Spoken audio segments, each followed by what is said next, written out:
இதோ என் அன்பு சகோதர சகோதரிகளே, உண்மையான வேத வாசிப்புக்கு நாங்கள் கடந்து வருவோம். இது மத்தேயு 19ஆம் அதிகாரம். இதோ குழப்பமாகவும் கவனமாகவும் கவனியுங்கள்.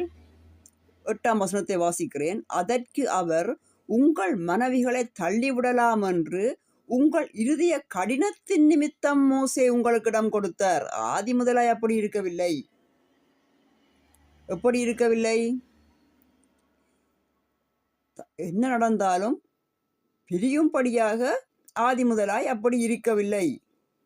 அங்கே மன்னிப்புகளும் வழிநடத்தல்களும் தான் இருந்தது. இது யாரால முடியும்? தாங்குவார்களா? மன்னிப்பார்களா? அதனால் எவனாகிலும் தன் மனைவி வேசித்தனம் செய்ததின் நிமித்தமே அன்றி அவளை தள்ளிவிட்டு வேறொருதியை விவாகம் பண்ணினால் அவன் விபச்சாரம் செய்கிறவனாயிருப்பான். தள்ளிவிடப்பட்டவளை விவாகம் பண்ணுகிறவனும் விபச்சாரம் செய்கிறவனாயிருப்பான் என்று உங்களுக்கு சொல்லுகிறேன் என்றார். இது எதற்காக சொல்லப்பட்டது? இருதய கடினம் உள்ளவர்கள் சரி, அப்படி ஒரு குற்றத்தை செய்வதே இருதய கடினத்தின் நிமித்தம். இது யாரால நினைச்சு கூட பார்க்க முடியாத ஒரு விஷயம். இதை யாரும் செய்வார்களாயிருந்தால் அங்கே காரணம் என்ன? இருதய கடினம். அப்ப இந்த இருதய கடினம் உள்ளவர் மனிதர்கள் எப்படி ஒன்றாக வாழுவது? வாழ முடியாது. உங்களுக்கு அழகாக நான் சொல்லுவேன். இதே அடுத்த பக்கம் இங்க பார்க்கவும்.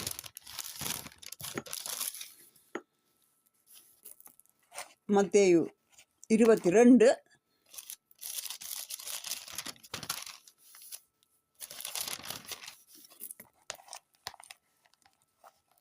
இதோ இந்த வசனம் பச்சையலமாக் பண்ணியிருக்கிற வசனத்தை வடிவாக கவனிக்கவும்.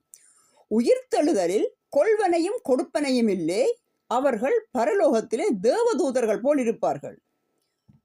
உடனே இந்த வசனத்தை மாற்றி இந்த கருப்பு ஓநாய்கள், நரிகள், கருப்பு ஆட்டுகள் என்ன செய்யும் என்றால், இந்த வசனத்தை மாற்றி அது பரலோக ராட்சியத்தில் பூலோக வாழ்க்கையை விட்டு மரித்து போன பிறகு அது தெரியும் தானே.